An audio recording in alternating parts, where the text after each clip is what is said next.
بالفيديو انهيار وصدمة الإعلام الجزائري بعد الكارثة التي حصلت بعد نهاية مباراة المغرب ضد الجزائر اليوم في كأس إفريقيا للناشئين. والفيفا تدخل على الخط وتزلزل الجزائر. شاهد ماذا حصل.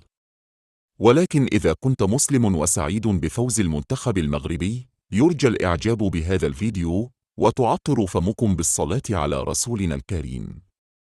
انتهت مباراة المغرب ضد الجزائر قبل قليل، وذلك بخسارة مذلة للمنتخب الجزائري وهزيمة ثقيلة هزت العالم.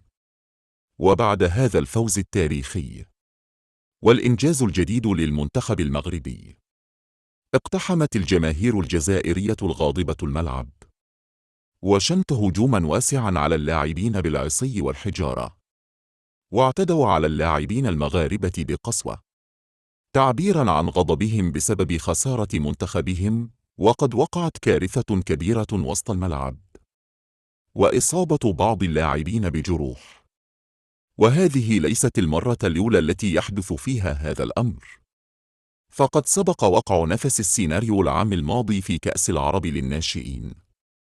وقال الإعلام الجزائري علي بن الشيخ معلقا على مأساة المباراة المغرب والجزائر: للأسف جماهيرنا الجزائرية يجب منعها من دخول أي ملعب، لأنها جماهير متوحشة وهمجية وليست متحضرة. فما فعلته الجماهير الجزائرية اليوم يشوه سمعة الجزائر وشعبها بشكل عام.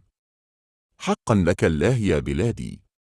كما أكد مصدر موثوق داخل الفيفا، بان ملف الجزائر لاستضافة كأس إفريقيا لعام 2025 تم استبعاده بشكل رسمي، بالإضافة إلى عقوبات أخرى قاسية على الجزائر بسبب فعلتها الشنيعة هذه.